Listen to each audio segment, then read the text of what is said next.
Good afternoon, guys, and thank you for coming. It's good to see a big crowd when you set up a workshop and people actually come to attend it. So diseases and irrigation, they go side by side. Like when I was hired for this position, Kelly here in the back, he's the guy who eating the cookie. So he asked me a question. So he asked me a question, what are like the problems irrigator face? So my answer was lodging and diseases. And I was trained as a pathologist, and I said, like, I could do something when it comes to irrigation or disease management. And so I was looking forward to work for ICDC, and I'm really excited to present here on the diseases, or something I work for my PhD too. So these two diseases, fusarium head blight and bacterial leaf streaks, these are the most economical diseases for cereals when it comes to cereals, because the impact or the yield losses we face is when we have fusarium head blight and bacterial leaf streaks, they're usually higher than the other diseases.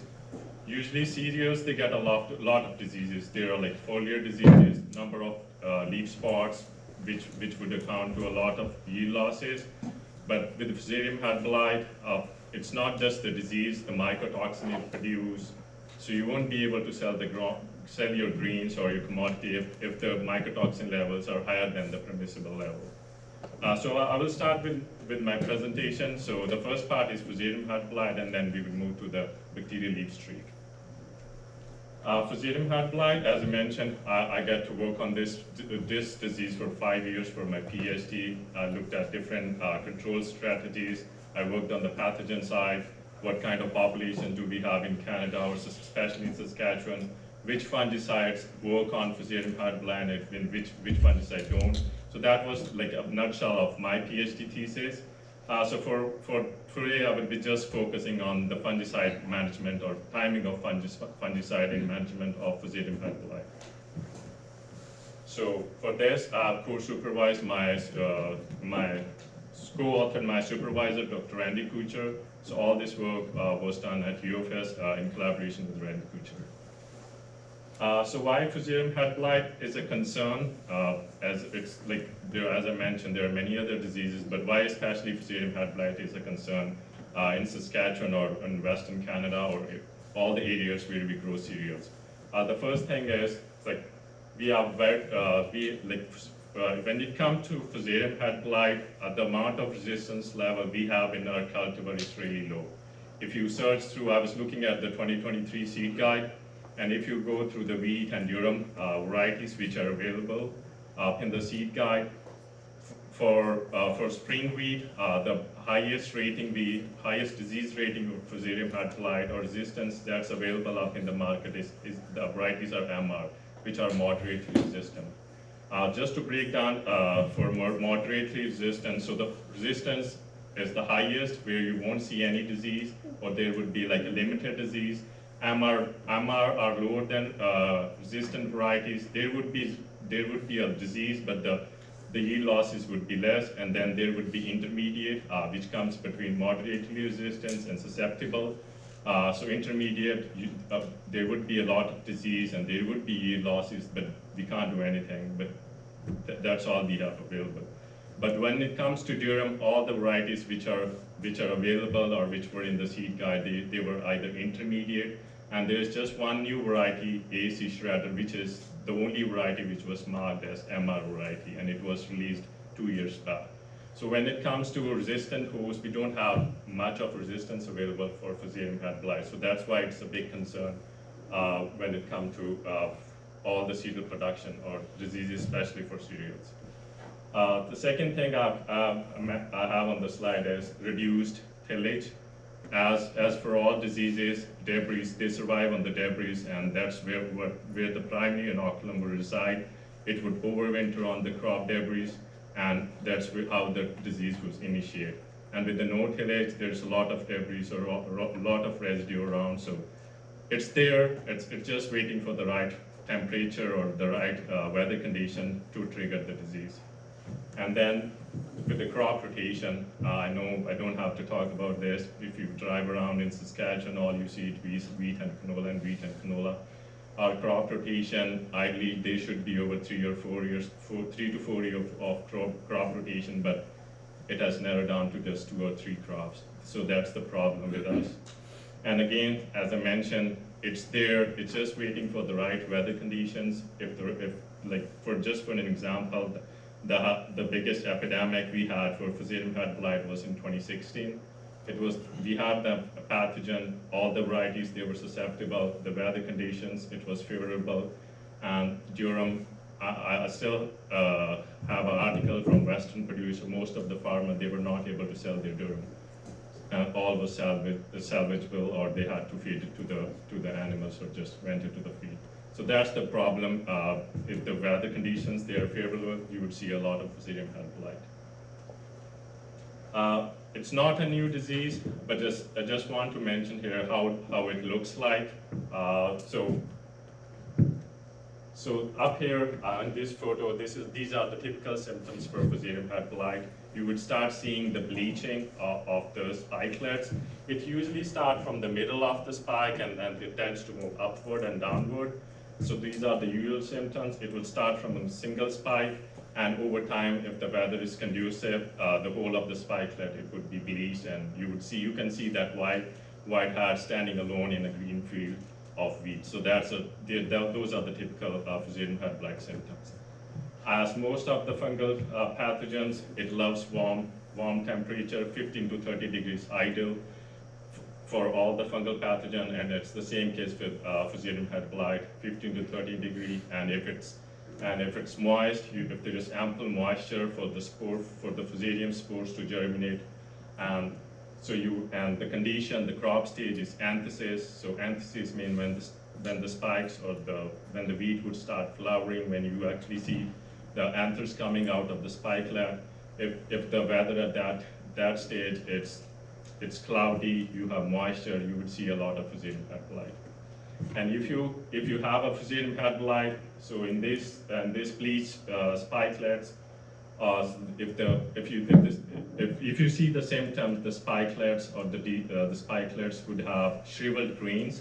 Those are termed as fusarium damaged kernels. So those kernels, they are low in starch. They are not good for processing. They have poor quality for baking. So that's the big concern too. So if you just in case of durum, most of the durum we ship the durum to Europe, and if the quality for baking at store it's not, we won't be able to ship our commodity. So up here, I have a different examples how the fusarium damaged kernel looks like. They can vary in colors. They could be pinkish, purplish, brown color, but they usually are shriveled. They stand out within the healthy kernels. So if you, just for your curiosity, or what, I feel like this is exciting to show, like if you plate a damaged kernel upon agar, leave it for like 5 to 7 days at 25 to 30 degrees Celsius, you would see a fluffy growth of fusarium that would colonize the kernels. So that's fusarium. So it's there, it was waiting for the right temperature and moisture. It had a media to grow on. So that's how a fusarium will look like in the lab. For any disease, if we talked about the management, the first thing we have to learn is how the disease would initiate and where it resides. Just for fusarium head blight, as I mentioned, it's there on the crop debris. So it stays on the crop debris on all the cereals. It would overwinter on the crop debris. If it's a short rotation, it can survive from 18 to 24 months. If you have a short rotation, if you grow any cereal in that time period, if the weather is conducive, it would just, the spores would trigger from the debris and move to the anthesis, and you would see the symptoms up on the cereals, on any of the cereals. For fusarium head blight, generally for all the diseases, what's recommended is it's an IPM strategy. From IPM, I mean integrated pest management strategies. So in the integrated pest management strategies, we try trying to combine multiple control strategies so that we can control the disease to the best we can. So for this, what we do is, or the few of the highlights in the IPM strategies is, so there should be a prevention, and then we should avoid the disease for prevention, tillage, anything that can, anything that can help us to degrade that debris or the residue where the pathogen is residing, that would help, that comes under prevention. For avoidance, the best we have, as I mentioned, we have the varieties which are MR. Try to grow MR varieties so that we can avoid the disease as the first. For monitoring, Sask wheat, they have their disease forecasting tool available on their website.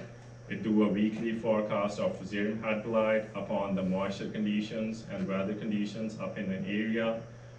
You just have to input your heading date into that software. It would come up with the risk of disease for your area based on the weather conditions.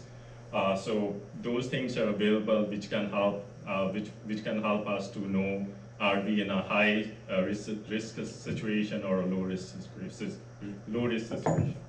So those tools are available where we can monitor the disease. And the last thing, for anything in season, the only last line of defense are the fungicide application.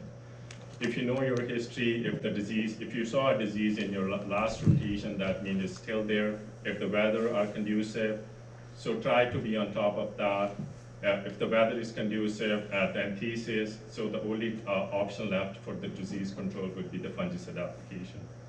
So that would be under suppression for the in-season disease control. And as I mentioned, integrated pest management, we would be combining multiple strategies, and for fusarium, head blight, reverse crop rotation, plus resistant varieties, plus fungicide would give the best control rather than just going for a resistant variety or just spraying the fungicide on a susceptible variety. So this study, this was part of my PhD. So we had multiple sites involved in this study. So we had site in Saskatoon at the university. We had site at ICDC, Outlook, Melfort, and then Indian Head and Scott.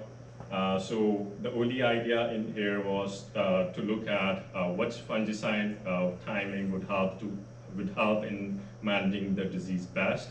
For this, we were just looking at durum wheat because it was most susceptible, and so this study we did in 2016 till 2018, and most of the varieties at that time for durum, they were susceptible or intermediate. So we initiated this study just on durum, but the results would be closely related to other cereals as well, because as I mentioned, the disease resistance is not better in other crops like barley, wheat, or winter wheat, so the results from durum would be applicable to the other crops as well. So for this study, we also had two seeding grades, low seeding rate and high seeding rate. The only idea behind the seeding rate treatment was when you go out to stage your crop for fungicide application timing, if it's low seeded, with the tertiary tiller, the crop staging would be very diverse. So the idea was to seed the crop at high seeding rate so that there are more primary tillers, and the crop would be more uniform, so it would be easy to stage the crop when it comes to fungicide application timing. So what's recommended for the fungicide application timing is, so up here I have like the BBC scale, so that's the scale that's normally adopted by all the industry for the cereal staging, growth staging. So BBC, these were like 4 companies which came together, and they formed a rating scale for cereals. That's the only history for BBCH. So up here, I have durum wheat head. The crop staging would start from BBCH 59. That's like, so BBCH 57, when the head is still in the flag leaf, BBCH 58, 50% of the head is out of the flag leaf. BBCH 59, 100% of the head is out of the flag leaf. And then 61, 65, and 69, those are anthesis or the flowering stage. 61 would be early flowering, 65 would be 50% of flowering, and 69 would be end of flowering. And the recommended timing, when you search for fusarium head blight, the recommendations from different studies around the world, they say that spray from start of anthesis to 50% anthesis. And if you, with your, from my experience, that was like 2 to 3 days from 61 to 65. If the weather is hot, like going from 61 to 65 would be just 1 or 2 days. But if the weather is cloudy, it's not warm, it would be like additional 2 or 3 days, that's it. So it was a very precise window. So our idea was like to look at different application timing, if we can widen the windows. A person who is spraying like 10,000 acre of cereals, and if he starts seeding, if he hasn't done the consecutive seeding for 10,000 acres, it's impossible for him to spray this 10,000 acres in like 2 or 3 days. So the idea was if we can widen that window, just to see if we can widen that window so that he has more time to spray the whole field rather than just, rather than it's too late to spray. So just to give an idea what the weather conditions were, as I'm mentioning that weather condition is very important when it comes to plant diseases. In here, this study was repeated in 2016, 17, and 2018. 2016, it was a worse year. It was raining throughout continuously throughout end of June and July. That's normally when all the cereal crops, they would start their flowering, or it's the anthesis stage. And it was the right weather at the right time. 2017, again, we had a wet spring, but there wasn't any much rainfall even through June and July. 2018, it was the rain during June and July, it dropped as compared to 2016 and 17. So overall, for this study, we had a very good environment condition where we can see different environments and how the fungicide would respond to different disease pressure. So this study, for this study, as I mentioned, we had 5 sites, but the other 3 sites, they didn't have much pressure. There wasn't much moisture available. And Saskatoon and Outlook, these were the 2 only irrigated sites. We had enough moisture for the disease replication. So that's why today I will be just focusing on these 2 sites for the results. In here, as I mentioned, we were looking at different fungicide timings. So for the first fungicide timing, when we started spraying was BBCS 59, that was end of heading, when 100% of the head was out of the flag leaf. And we were comparing to the 3 anthesis applications, 61, 65, and 69. And then we also had a double application. We spent at anthesis stage and at late milk stage. The only reason we went twice was like sometimes the seed growers, they try to spray twice in a season just to end up with a better crop or better seed for next season. So we wanted to test whether two sprays are necessary to manage fungicide, to manage fusarium head blight or not. So we were comparing all these treatments to unsprayed check. Unsprayed check, we never sprayed those plots. And to a sprayed check, so the sprayed check, it was sprayed like at all the stages. It was sprayed 6 times. So if you look at the yield results, what we found that a single fungicide application at 65, BBC at 65, 50% anthesis, which are the recommendation, which was the recommendation and which are still the recommendation for fusarium head blight controls. And we saw that that application had the yield advantage over the other fungicide applications. For disease, fusarium head blight index, fusarium head blight it's measured for disease severity and incidence, and then we come up with we do the calculation and we come up with the index. So fusarium head blight index is a measure of disease incidence and severity, and what we found that, again, BBC at 61, the anthesis application, they had the same effect on the disease. Whereas when we go late, when we spray twice, early anthesis and late milk stage, it had some benefit on the disease, but as you saw in the previous slide, there wasn't any yield advantage. It was just suppressing the symptoms. And here, I have the sprayed swag, where the plots were sprayed 6 times. Even though the plots were sprayed 6 times, there was still a disease. So it's impossible to get rid of the disease. Fungicide can just manage or suppress the disease, but they won't promise 100% control of the disease. Fusarium damaged kernel, as I mentioned, if those bleached spikelets, they usually tend up with the shriveled grains. And we also looked at the fusarium damaged kernels in this. And as you can see, going early, it ended up highest number of fusarium damaged kernels. And from 61 to 69, start of anthesis to end of anthesis, the number of fusarium damaged kernel tend to decrease. And again, the double fungicide application and the sprayed jacks, as I mentioned, they were not suppressing the disease was still there. DON is the most common mycotoxin which is associated with fusarium head blights. There are like 7 or 8 other toxins, but DON is the one which is usually which has the highest.